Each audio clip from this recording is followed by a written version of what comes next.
I don't know why that won't move, sorry. The part that you need to answer is showing at least.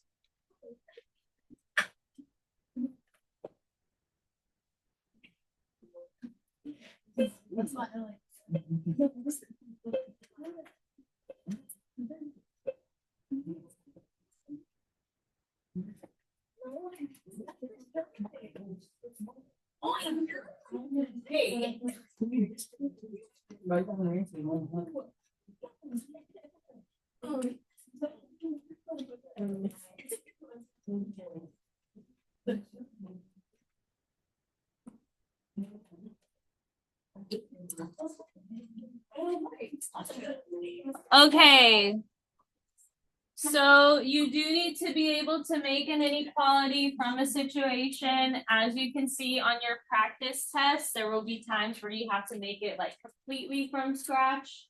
But there are questions on your test that give you options.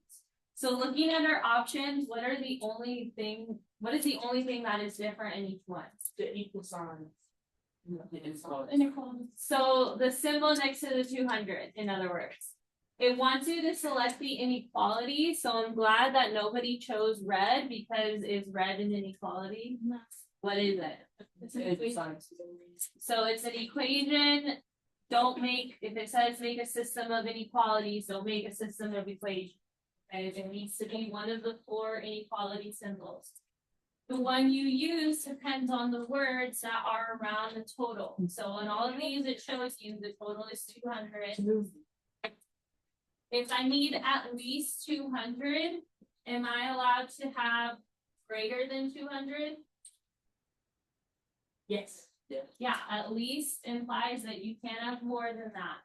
Can I have exactly 200? Yes. So that's the questions you should ask yourself. Can it be greater? Can it be less? Use your common sense for that. And it be exactly it. That will tell you if you need a little less than it. So that's why the answer was yellow. Because it has it facing away from the 200 and with the line underneath. Questions on that? Okay. But the rest of it hopefully does make sense to you. Like if I want the total number of notepads or whatever, I would count how many packages of 24 I have and multiply it by the 24. That makes sense. All right, and here's the next one. X equals -6 is a solution to this inequality. Exactly what it calls. Bro, he's going to the calculator. So this one is kind of a difficult inequality. If you look at number 2 on your practice test, like you will have to solve some kind of difficult inequalities. So it is important you know how to solve it. If you were in Stride earlier, then that one should look like one of the questions from our last quiz. So like there is a reason to keep showing up, like I'm trying to prepare you the best I can. If I'm being asked to evaluate just one solution, you have 2 things you could do, maybe 3 things, but we're just gonna go over 2. You could plug in what x equals into the x's and see does it make it true, and if it does, then it's a solution. Or you could actually solve for x and see everything that x could be, but it's up to you. Which one do you think would be easier? Okay, if you use a calculator, you'll have to know how to read it. So maybe we'll save that for a different problem. But would you rather plug in or would you rather solve for x? Okay. I do think if it's just one x value that you need to evaluate, then plug it in, that one might be a little easier. So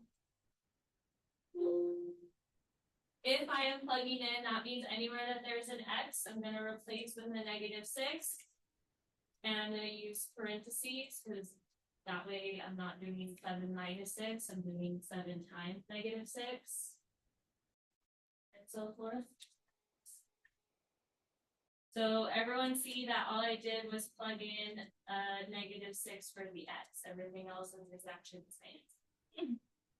And maybe, I don't know if that's what you meant, Abram, but like maybe for the calculator, like you can type in this part and let it do the math for you exactly how it looks, and then you can type in this part and then see if it makes it correct. It's a good strategy. But I don't want to pull up Desmos right now, so I'm going to do it by hand, but feel free to use Desmos if you want to. What is 7 times negative 6? That's it. 7 times negative 6.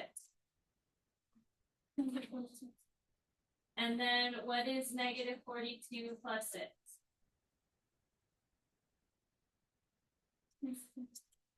And what is negative 36 divided by 2?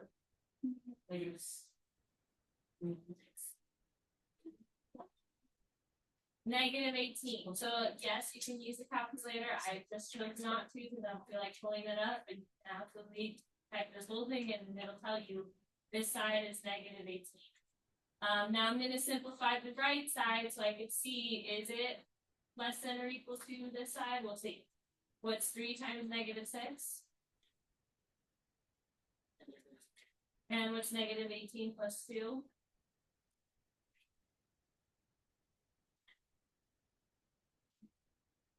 Negative 16. I'm going to write it up here so you can see it a bit better.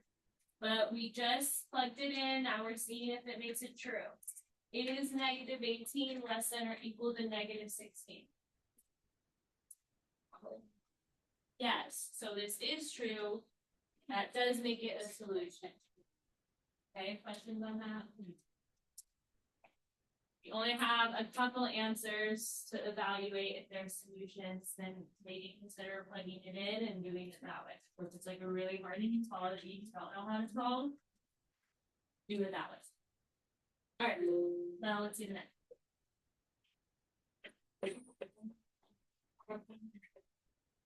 All right, x equals 2 is a solution to the inequality, true or false?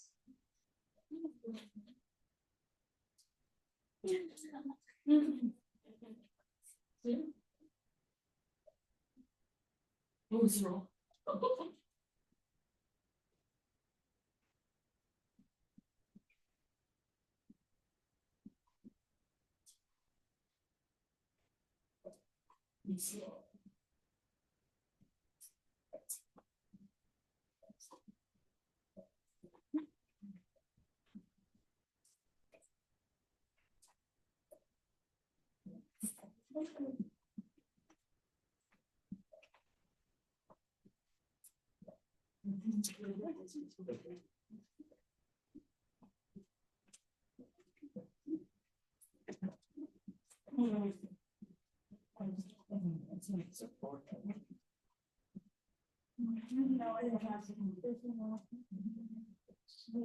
Okay.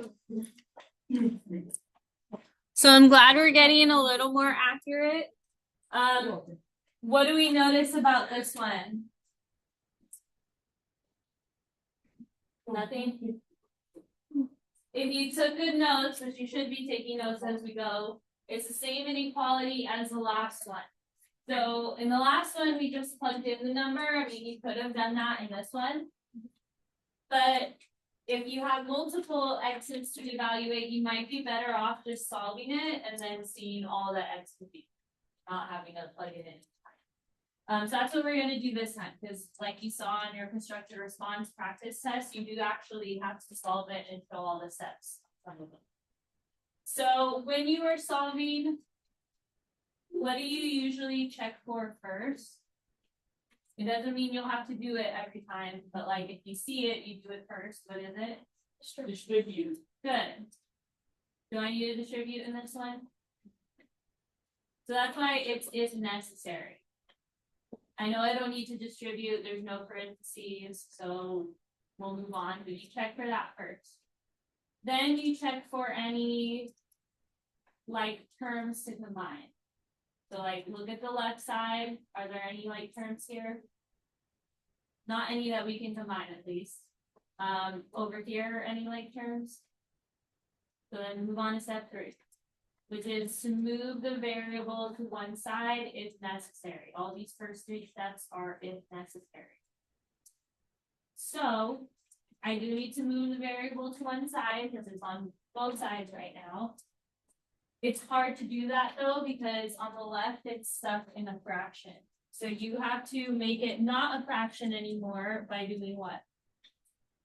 Multiply by 2, which is my denominator. So when you see that on your test, consider multiply by the denominator and it'll make the problem so much easier. But if you do that, you have to make sure you do it to each term. So you will do it to each term.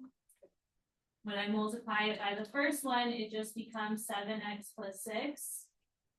Because multiplying by 2 and dividing by 2 cancels each other out.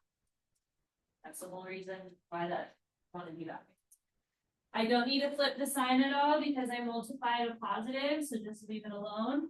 And then continue multiplying the rest by 2. What's 2 times 3x? And what's 2 times 2?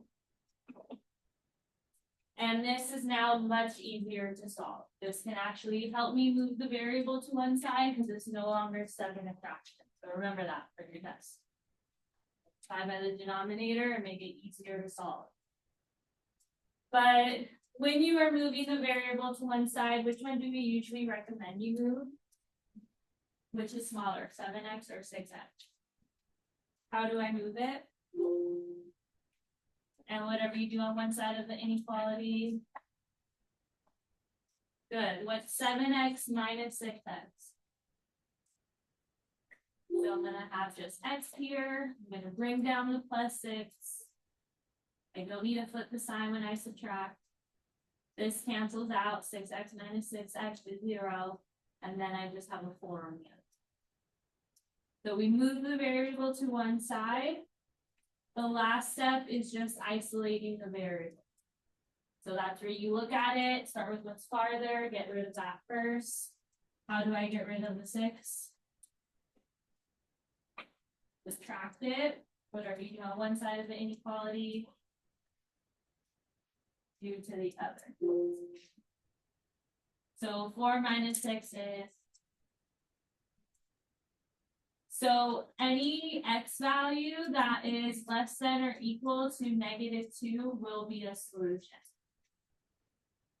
Now if this comes up again, I can just think about it. Is it less than or equal to -2? Is 2 less than or equal to -2? No, so that's why it was false. That's why it's not a solution. Questions? Okay, so then moving on. That's how you solve a difficult inequality.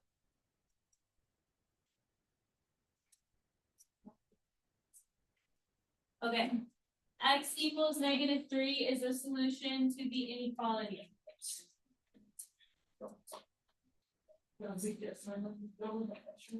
You've been taking good notes. Remember, take good notes as you go, picking as you go too.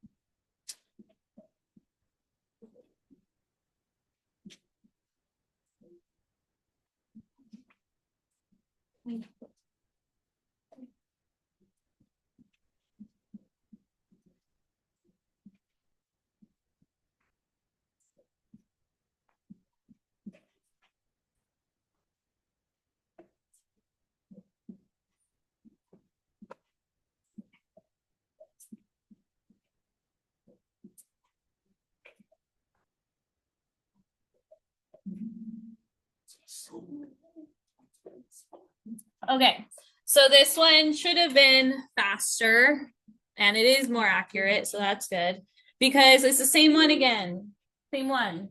And we just solved it, so now we don't necessarily have to plug in each time, although that is a viable method if you did it.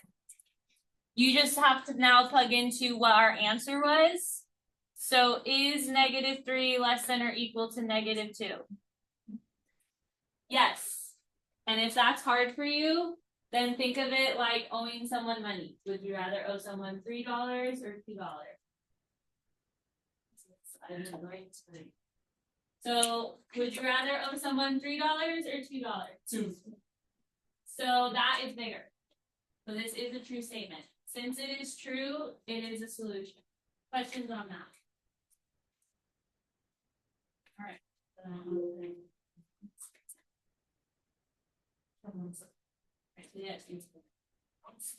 All right, the point 4, -2 is the solution to the inequalities. True or false? 2x minus 3y less than 50.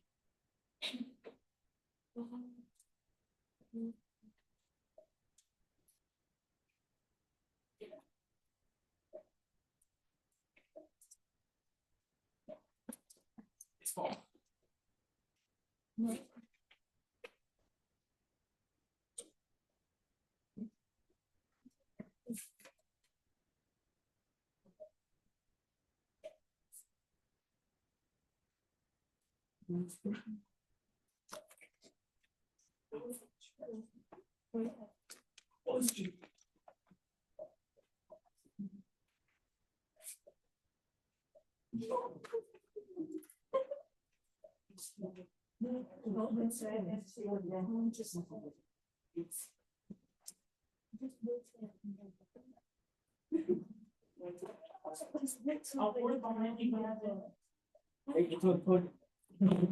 Okay. So this one is our first one today that has 2 different variables. So just know, like, this coordinate is what they're saying is a solution. Coordinates always go in what order? Excellent. Good. So you would have to know that. Even if this was in a weird order, make sure you're replacing the x with a 4 and the y with the -2. And that's if you're solving it algebraically. You could also solve it graphically, which I'll show you in a second. But solving it algebraically, like, you just have to be able to plug it in and see if it makes it true. So what's 2 times 4? What's -3 times -2? It's -6. +6. So I'm gonna put +6. And what's 8 plus 6? 12. 14. So look at what we have. If it's true, then it is a solution. If it's not, then it's not. So is 14 less than 15? Yes. Yeah. So that's why it is a solution. But like I said, that is the definition of solutions. It makes the statements true. If you are doing a timed test, what might be a more fast way of getting the answers? Not skipping it. Desmos. So you could type it in exactly how it looks. Make sure you pick the correct sign out of the 4 options. And you can also type in the coordinate that it asked about, or -2, in a different cell and see where it is. Wait, or negative. So make sure if you're doing that you know how to type in a coordinate, that you know it has parentheses and a comma, and it'll show you that it's in, pay attention, that it's in the shaded area. So if it's a single inequality, like not a system, and it's in a shaded area, is it a solution? Yes, it is. If it's on this dashed line, would it be a solution? Never on a dashed line. If it was a solid line, would it be a solution? Yes. Yes for this one, because it's a single inequality. All right, questions on that? So yes, Desmos can help you, but you have to know how to read it. So that there's pros and cons.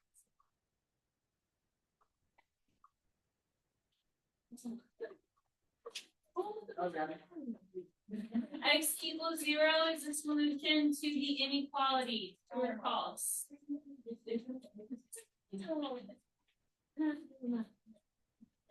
It's true. I'm gonna take in notes as we go. Oh,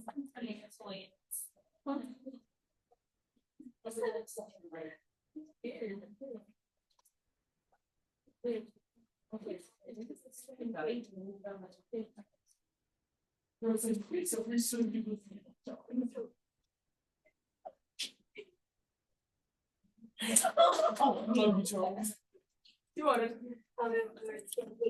Okay, so false. We solved this one earlier.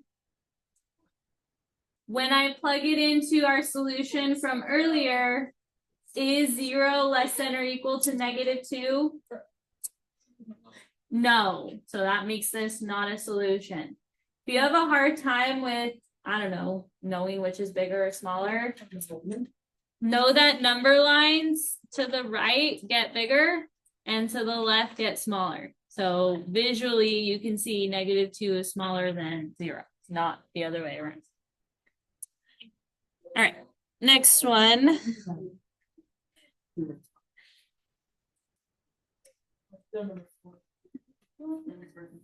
All right, Tyler goes to the store. His budget is $125, which inequality represents how much he could spend in the store.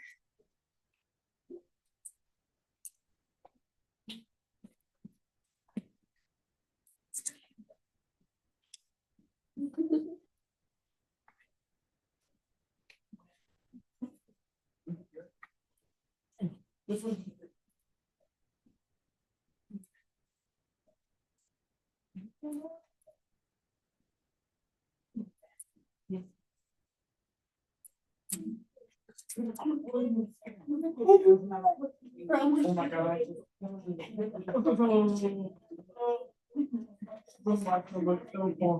Okay. Between our answer options, what's the only thing that is different? The sign. Everything else is the same. Hopefully you could still make the inequality no matter if you have options or not. Hopefully you can identify that this is a total and that whatever you're spending and what you would compare it to. So if the budget is $125, am I allowed to spend more than that? No. So then use a different symbol than the one I instructed. You can spend less than the 125 and be within budget. Can you spend exactly 125 and be within budget? Yeah. So that's why there's a little line under there.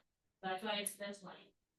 Even if I wrote the X on the other side, the opening still needs to face the 125, and there still needs to be a little line under there.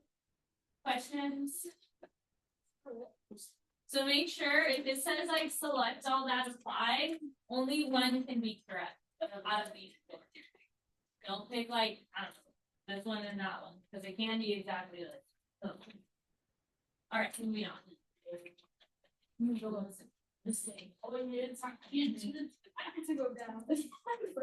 All right, Jada's making lemonade. She expects to serve at least 12 people, but no more than 30. Select the correct inequality. Oh.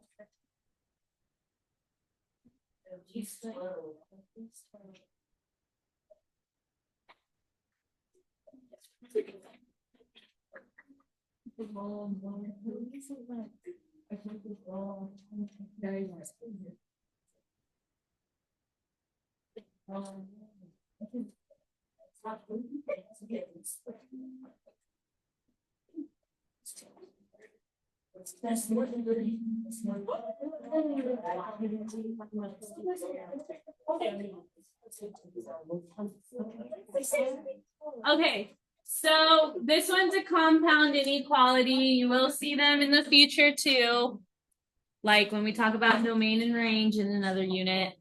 But what it's basically saying is like, if it's a variable in between two numbers, we're saying that the variable can be between these two numbers. But you have to pay attention to where it's facing and the signal words around the totals. So when it says at least 12, can I have greater than 12? At least 12? No, yes. Yes, you can. Can it be exactly 12 if it's at least 12? Yes. Yep. So it looks like they're using P for people. Now, the 12 is on the other side and all these other options. It still needs to be smaller compared to the P. The P has to be bigger. It's opening faces the bigger number. So don't take this one. Don't take any that have the 12 being bigger, it has to be smaller. And we did just say it has to be, or it can be exactly 12, so that's why it's yellow. And then that makes sense, no more than 30, it could be less, it could be exactly 30. Good, any questions? Good,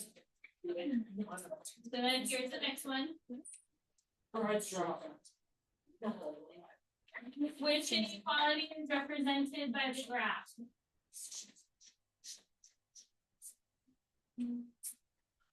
Not gonna make the graph bigger. Oh, this to be able to tell.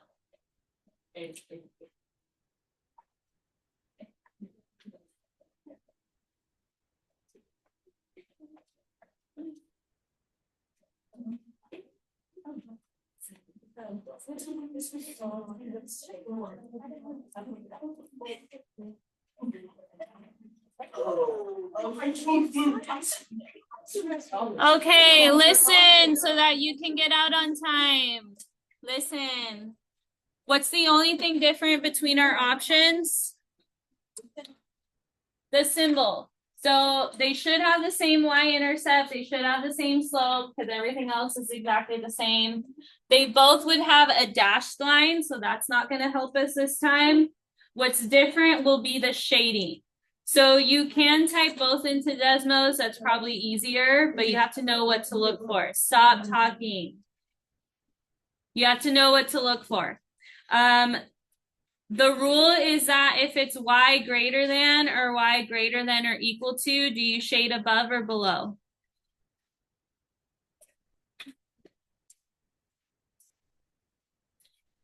Above. So you would have to know that rule by Wednesday, by the way. And then if it's y less than or equal to, you shade below. But it's only once it's in slope intercept form. So only after you've isolated the y. And notice I'm having to divide a -2 on both sides. That's what's causing the sign to flip. And in slope intercept form, it's y greater than -6 plus 2x, which tells you to shade above. So which matches our graph. All right, let's see our winners. So Gavin, would you rather have 5 assessment points, a homework pass, or something from the prize bins? All right, Yazin, would you rather have a homework pass or, okay. And that means, Brianna, you get to take from the prize bin, which is back here. I checked the papers already, so you can hang on to them. I don't need you to turn them in.